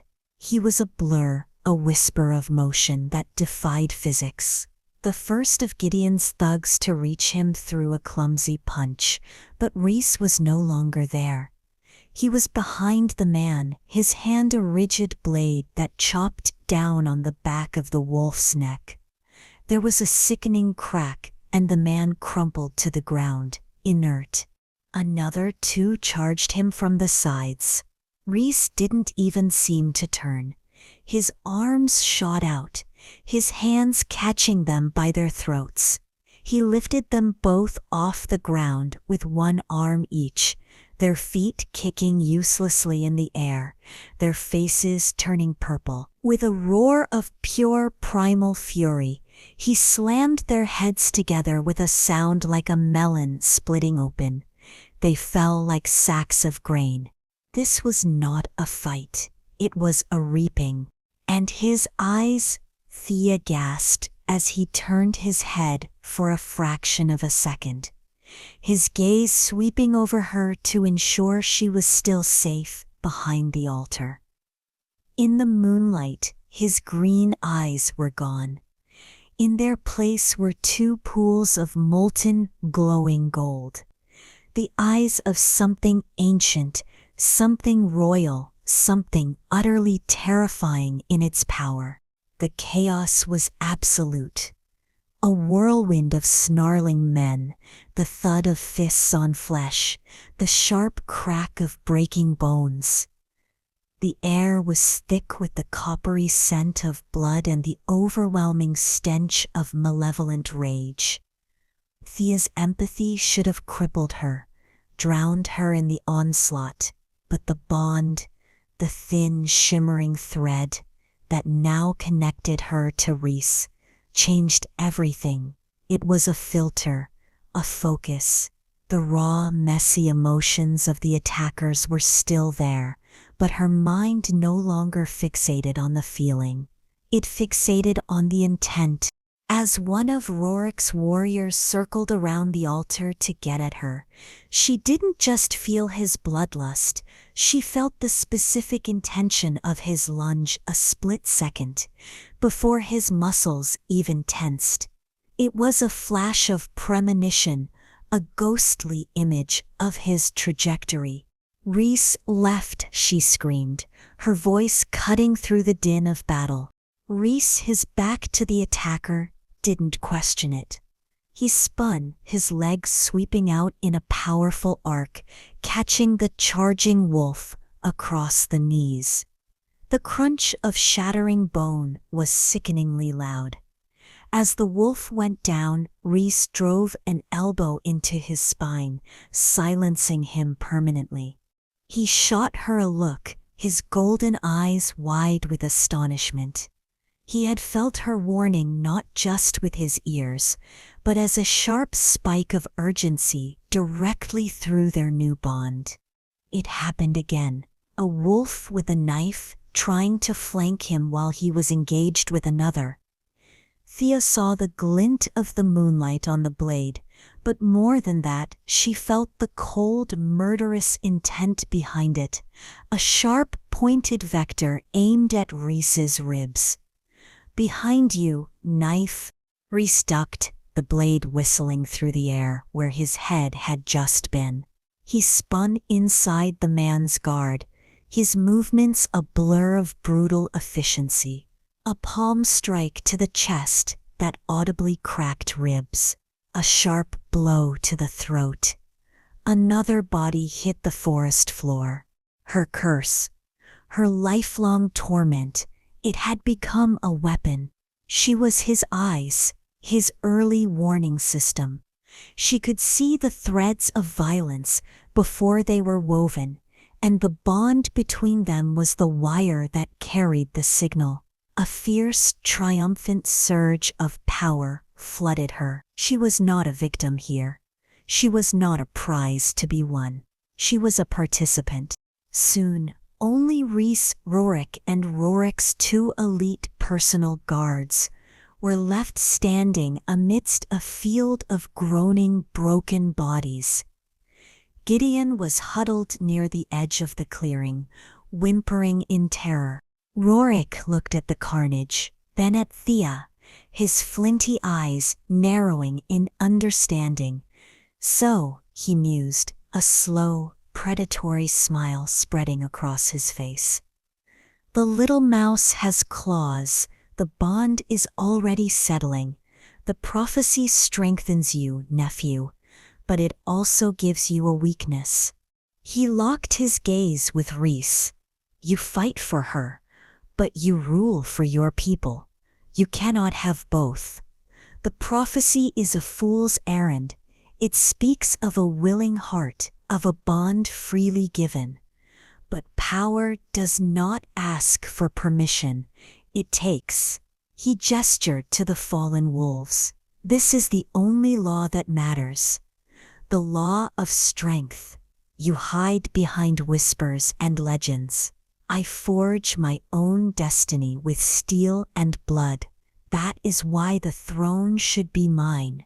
You are not fit to sit on a council of alphas, let alone a throne, Rorik, Rhys snarled, his golden eyes blazing with contempt.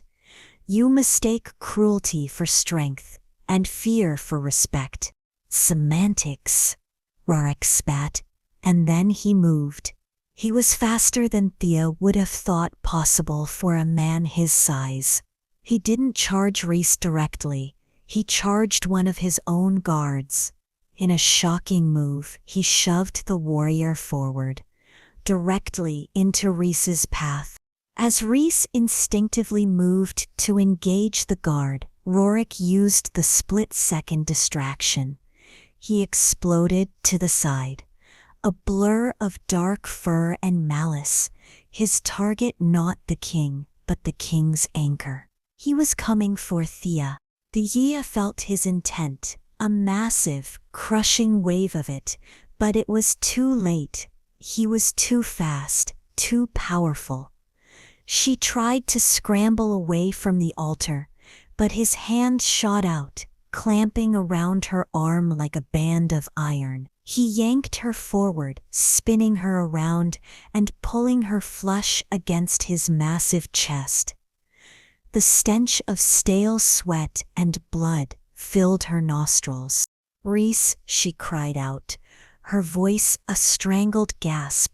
Rhys dispatched the guard with a single furious blow and spun around, his face a mask of pure, unrestrained fury. He took a step forward, a low guttural roar building in his chest, but he froze as Rorik pressed the cold, flat edge of a hunting knife against Thea's throat. Ah, ah, ah, Rorik taunted, his foul breath hot on Thea's cheek. One more step, nephew, and your precious little key gets broken. Thea could feel the cool, deadly pressure of the blade against her skin. She could feel the wild, triumphant thrum of Rorik's emotions, the cruel satisfaction of a predator that has its prey cornered. But through the bond, she could also feel and it was 1,000 times worse than the blade at her throat. She felt his soul-tearing agony, a cataclysm of rage, terror, and utter helplessness. "Let her go," Rhys ground out, his voice shaking with a fury so profound it seemed to make the air tremble.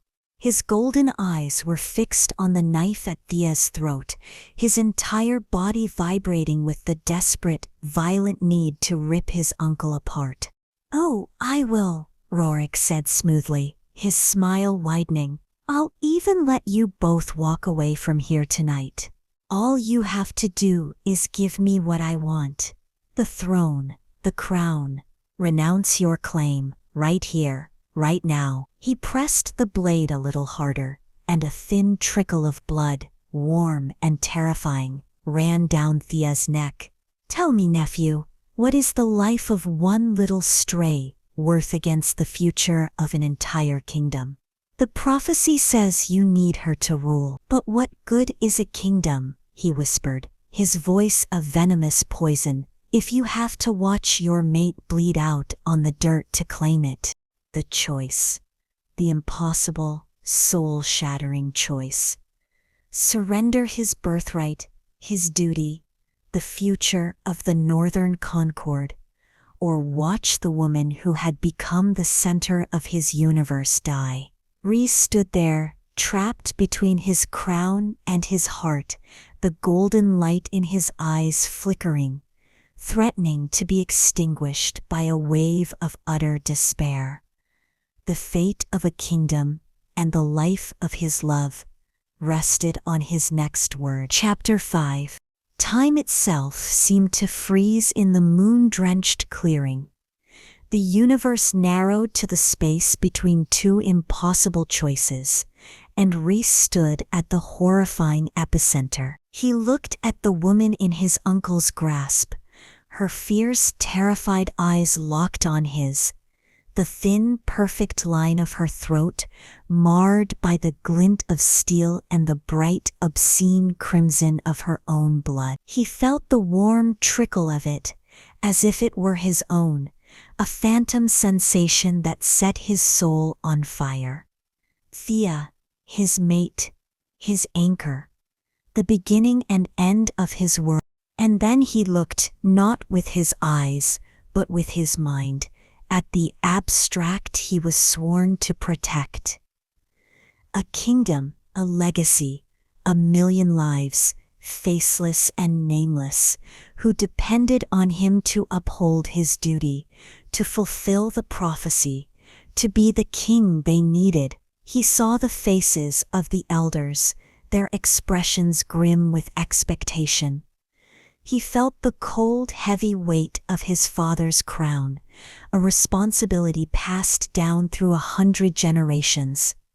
He heard the seer's raspy whisper echoing in the chambers of his memory.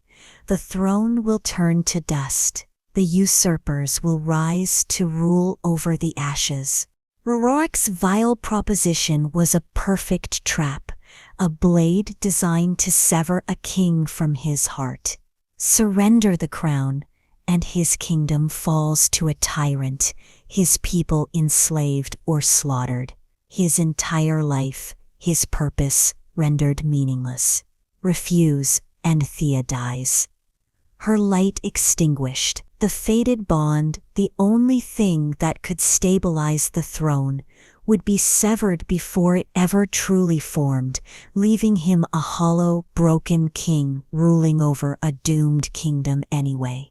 Both paths led to ruin, both choices were ash in his mouth. Through the bond, Thea felt the war that raged within him. It was a cataclysmic storm, a tectonic collision of love and duty. She felt his spirit being torn in two. She felt the agonizing weight of his crown. A burden she now understood was terrifyingly real, and she felt the feral, desperate, all-consuming need to save her. A love so powerful it was prepared to burn the entire world down. She felt him beginning to buckle. She felt him choosing her. The king was about to abdicate for the stray. He was about to sacrifice his entire world, his very soul for her life. and a fierce primal certainty rose up inside her. She thought of her ancestor, Elara, who had fled a tyrannical king to protect her own spirit. But Rhys was no tyrant. He was a good man, a noble man, drowning under the weight of a destiny he hadn't asked for. Elara had run to save herself. Thea realized in a moment of stunning, soul-altering clarity that she had to stand and fight to save him. Not just the man, but the king she now knew him to be. She couldn't be his weakness, she had to be his strength. Roic, sensing Rhys's resolve beginning to crumble, pressed his advantage. "Make your choice, nephew," he snarled, his voice a triumphant rasp. "Your crown or your whore." The vile word, meant to break Rhys, did something else entirely. It ignited a fire in Thea. It solidified her resolve. She was not a whore. She was not a stray. She was not a pawn in their game. She was the descendant of a rebel who refused to kneel, and she was the fated mate of the man in front of her. She finally understood what the quiet in her soul meant. It wasn't just peace, it was power. It was the calm at the center of a hurricane. Her hurricane. She closed her eyes. For the first time in her life, she didn't try to block out the world. She didn't try to shield herself from the emotions crashing around her. Instead, she focused. She pushed past Rorik's smug cruelty, past the fear of the other wolves. She focused on the shimmering golden thread that now connected her to Rhys. She focused on what she had felt from him, his terror of failure, his crushing loneliness, and that fierce, beautiful, unwavering hope he held for her. And she decided to believe in it. She took all of her own fierce, desperate love for her home, her newfound pride in her ancestry, her awe at his sacrifice, and her absolute, unshakable belief in the good man she knew him to be. And she gathered it all into a single, focused point of energy in her chest. Then she did something she had never imagined possible. She didn't just receive, she projected. It wasn't a sound, it wasn't a physical force. It was a wave of pure, silent, emotional power that emanated from her in a golden pulse. It was not an attack, it was a declaration. It was the feeling of absolute loyalty, of unwavering conviction. It washed over the clearing, and for a moment, it changed everything. The effect on Rorik and his guards was not pain, but a profound, jarring confusion. Their own brutal, violent intentions were momentarily swamped by this alien feeling. It was like a blast of pure, clean water on a filthy canvas. Their snarls faltered. Their grips loosened. A crucial moment of hesitation was born from their shock. Rorik's blade eased its pressure on her throat by a fraction of an inch. It was all the opening she needed. Her eyes snapped open and they were blazing. She looked directly at Rhys, past the blade, past her captor, past all the fear. And she spoke, her voice ringing out in the stunned silence, clear and strong, and filled with a power no one there had ever heard before. "I don't care who he is," she shouted, her words a vow that echoed off the ancient stones. "I don't care about his family, or his name, or his secrets. I know his heart. He is my mate," she declared. The word a brand of ownership, a claim of her own. "And I choose him." The final word, him, was the key. The prophecy had been precise. A willing heart, ignorant of the crown, must choose the man, not the king. And she had, in that moment, she had not chosen a savior or a king or a powerful alpha. She had chosen the quiet, lonely man who carried the world on his shoulders. She had chosen right, and the universe answered. The magic that had been dormant in the stones, the power that had been sealed within the prophecy for centuries, erupted. A deafening crack of thunder split the sky, though there were no clouds. The silvery runes on the 9 monoliths did not just glow, they blazed with the light of 1,000 suns, banishing every shadow from the clearing. The ground shook, and from the heavens, a single, pure beam of golden energy descended, striking. He arched his back, a raw, agonized, ecstatic roar tearing from his throat. It was not the sound of a man or a wolf. It was the sound of a god being born. The golden light wrapped around him, coalescing, hardening, forming a shimmering, ethereal crown of pure energy that hovered just above his head. The last shackle of the seer's curse shattered. The power of the throne, anchored at last by a true, willing bond, surged through him, unrestrained and absolute.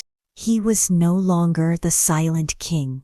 With the crown of light blazing above him, Rhys opened his eyes.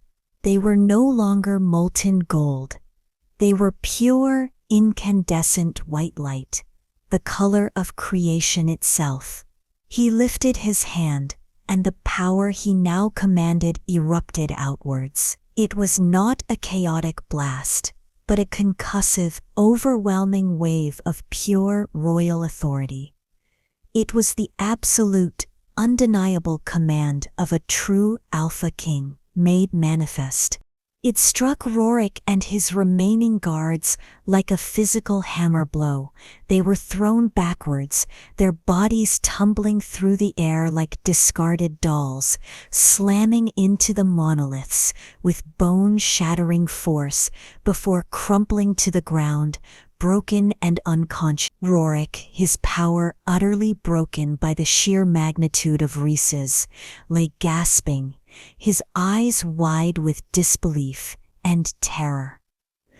The fight was over. The rebellion was crushed, not by a battle, but by a birthright finally truly claimed. The blinding light receded. The thunder faded. The world fell into a sudden, profound silence, broken only by the soft humming pulse of the stones and the sound of their own ragged breathing. The golden crown above Rhys's head slowly softened, its hard edges dissolving into a gentle, warm halo of light. His eyes faded from brilliant white back to their molten gold, now clear and calm and filled with an ancient wisdom. But he didn't look at his defeated uncle. He didn't survey his victory. His eyes, his entire being, were fixed on only one person. Thea.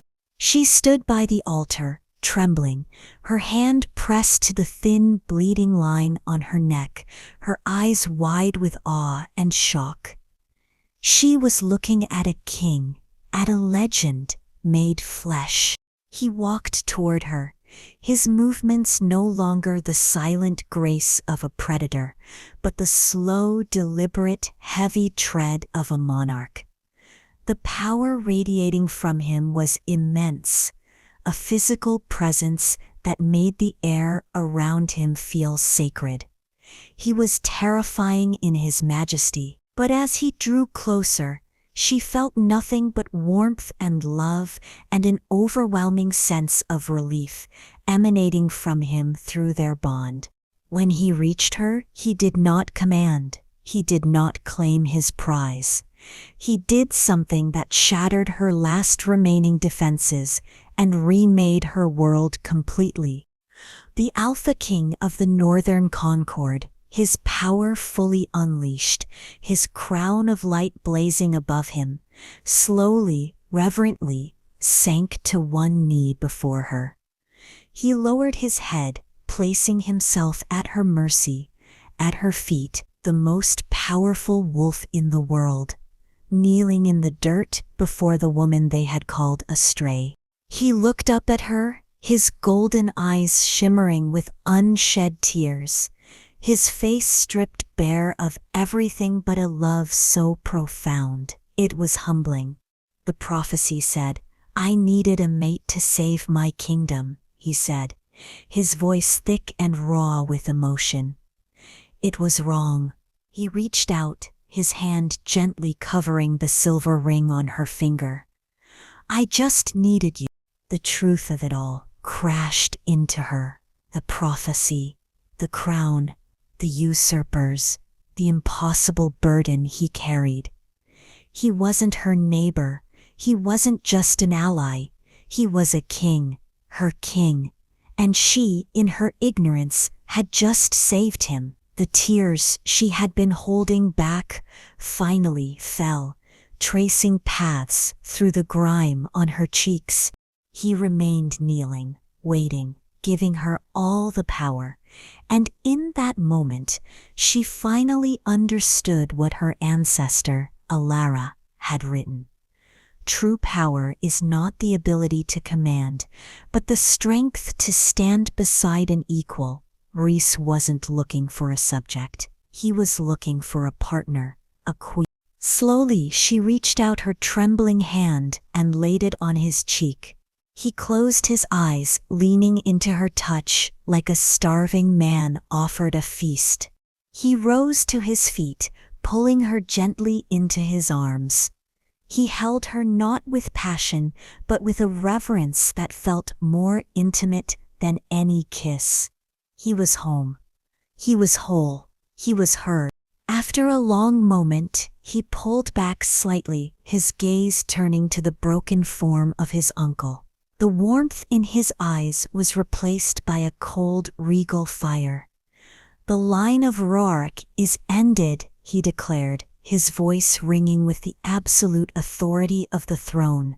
"His lands are forfeit. His name will be struck from the histories.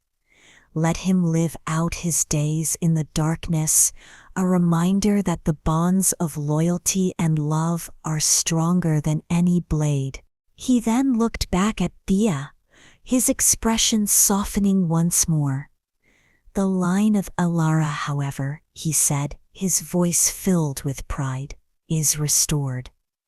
Your family was not disgraced. They were guardians of a truth this world had forgotten. And their daughter," he gently touched the bleeding cut on her neck, his touch sending a wave of warmth and healing through her, the thin line of broken skin knitting itself back together before her eyes, "is my Luna Queen." The title settled over her not as a weight, but as a mantle of light. Luna Queen, her, Thea, the outcast. The girl with the curse that had become a gift. She looked at Rhys, at her king, at her mate, and she knew her life in the shadows was over. Their new life and the future of an entire kingdom was just beginning. Chapter 6. The silence that descended upon the stone circle was a living thing. It was the silence of a battle ended, of a world remade. The air, once thick with the coppery tang of blood and the acrid stench of rage, now tasted clean, washed pure by the raw, untamed power that had answered Thea's call. Rhys stood before her, the mythic crown of golden light above his head slowly dissolving like mist in the morning sun, leaving behind only the man. But he was not the man she had met. The quiet, unassuming writer was gone forever, a ghost shed along with his curse. In his place stood a king, his eyes filled with a timeless wisdom and a love for her so profound it was a physical presence in the air. Luna Queen. The title echoed in the quiet chambers of her mind. It felt foreign, impossible, like a gown made of starlight that couldn't possibly fit her. Yet, when she looked at Rhys, at the unwavering reverence in his gaze, she felt its truth settle over her, not as a burden, but as a homecoming. The silver ring on her finger was a warm, steady pulse, a constant reminder of the bond that had been forged in lies, tested in violence, and sealed in absolute truth. The shimmering tracery on her wrist, once a mark of her curse, now hummed with a soft, contented silver light, no longer a conduit for the world's pain, but a quiet testament to the power of a heart that had chosen to love in the face of fear. Rhys finally broke the reverent silence, his voice retaining its regal authority, yet softened with a tenderness reserved only for her. He gestured to the groaning, broken form of his uncle. "The Concord will dispatch an honor guard to collect the traitors," he said, his tone leaving no room for argument. "They will be dealt with. You will never have to fear them or him again." He then looked at the whimpering, terrified form of Gideon, huddled by the edge of the woods. A flicker of cold fire entered Rhys's eyes. As for him, his lands, his pack, his status, they are forfeit. He will live out his days as an Omega, a stray, with nothing but the memory of his own cowardice to keep him warm. It was a fate worse than death for an Alpha, a sentence delivered with the chilling finality of a true king. Then, all the fire, all the royalty, receded from his expression, leaving only the man who had looked at her with such desperation just moments before.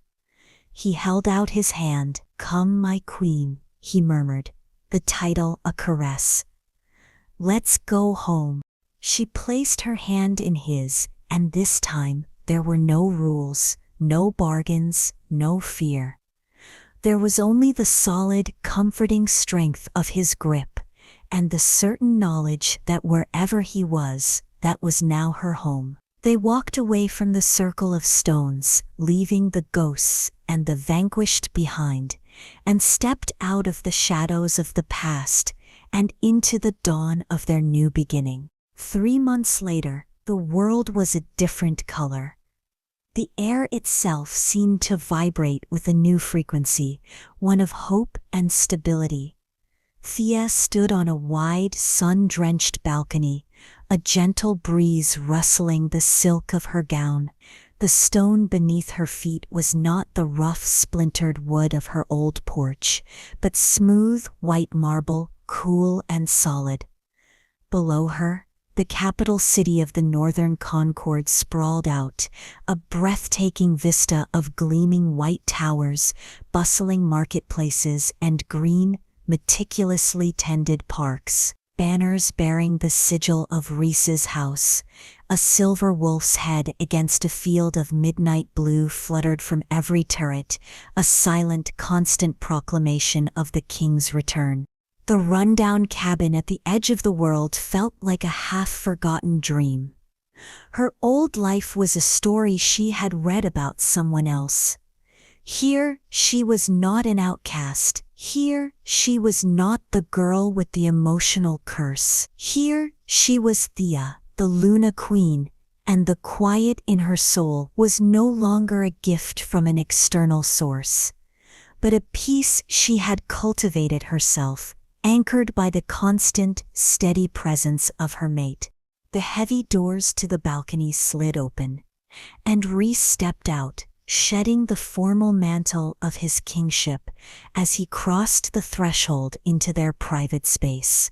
He had just come from a long, arduous meeting with the Concord's War Council, yet the moment his eyes landed on her, the weight of his duties seemed to lift from his shoulders. He came to stand behind her, his arms wrapping around her waist, his chin resting on her shoulder as they looked out over their kingdom together. They moved like this now, in an easy, familiar harmony, two halves of a whole, their lives and duties interwoven with a seamless grace that had left the entire court in awe. The fake engagement had, against all odds, become the foundation of a new golden era. His rule was absolute, his strength unquestioned, but it was her insight that tempered it with wisdom. Just yesterday, in the Great Hall, two minor alphas from the Eastern Territories had come before them, locked in a bitter dispute over a river valley. The first alpha, a blustering, loud man, presented maps and ancient charters, his arguments logically sound. The second, a younger, quieter wolf, had little to offer, but his word that the land was vital to his pack's survival. The council had been swayed by the first alpha's evidence, but Thea, sitting silently on the throne beside Rhys, had felt the truth. She felt the first alpha's emotion not as righteous indignation, but as a sharp, pointed spike of avarice, a cold, calculating greed. She felt the second alpha's emotion not as weakness, but as a deep, primal, desperate fear for his people. She had leaned over, her lips brushing Rhys's ear, and whispered, "The first one lies. His heart is cold with greed. The second one fears for his children. His heart is true." Rhys, who had been studying the maps, had simply nodded, his expression unchanging. He had listened to her insight, a truth deeper than any ink on parchment, and had combined it with his own political knowledge. He'd rendered a judgment that had not only been just, but had also cleverly exposed the first alpha's forged documents, earning the unwavering loyalty of the younger alpha, and strengthening his own position as a wise and discerning king. He relied on her gift, and she, in turn, was no longer adrift in the storm of the world's emotions. She was anchored by his strength, her power focused and honed, a precision instrument instead of a chaotic curse. He was her shield, and she, his compass. "You're thinking so loudly," he murmured into her hair, his voice a low, pleasant rumble that vibrated through her. She smiled, leaning back into his embrace. "I was just thinking that this is a long way from my crumbling porch." "I liked that porch," he said softly. "It's where I first saw the queen who was pretending to be a stray." He pressed a gentle kiss to her temple. "Are you happy, Thea?" The question was simple, but the depth of it was oceanic. Happy, it was a word she had never dared to apply to her own life. But now, feeling the solid strength of his arms around her, the quiet hum of their bond connecting their souls, the peaceful thrum of the thriving city below. "Yes," she whispered, the word filled with a sense of wonder. "I am." Their peaceful moment was interrupted by the soft, respectful cough of a guard at the door. "Your Majesty," the guard said, his head bowed. "Scout Commander Lyra has returned from the southern border. She says her message is for your ears only. She says it is urgent." A flicker of tension disturbed their perfect peace. The War Council had only just ended. Any new report from the south was cause for concern. "Send her in," Rhys commanded, his voice once again taking on the crisp, authoritative tone of the king. He released Thea, and they turned to face the door as a tall, lean she-wolf in dust-covered leather armor entered.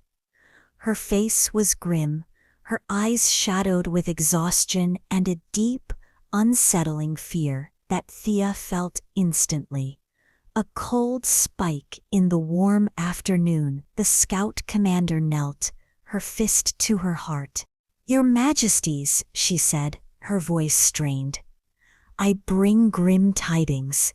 We intercepted a courier from one of the borderlands. He carried this." She held out a small sealed scroll, its parchment dark and brittle with age. Rhys took it, his brow furrowed. He broke the seal, a crude stamp of a serpent eating its own tail, and unrolled the scroll.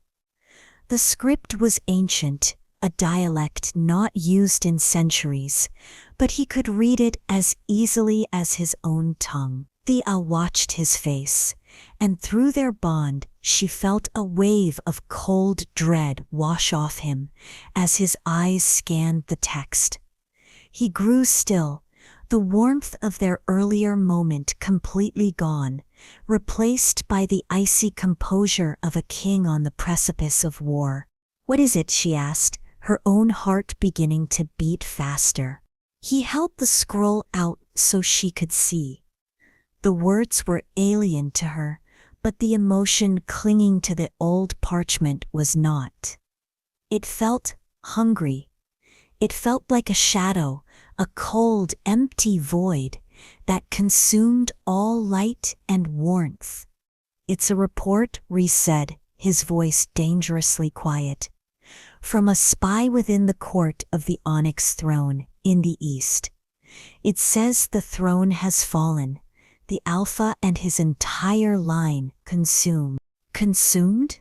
Thea breathed, a chill tracing its way down her spine. "By what?" "It doesn't say," Rhys continued, his golden eyes dark with thought. "It only speaks of a power that consumes the light, a creeping shadow that devours magic and erases bloodlines. It says what happened to the Onyx Throne is not an isolated incident. It says other ancient houses are beginning to crumble, and it says the whispers all point to a single origin."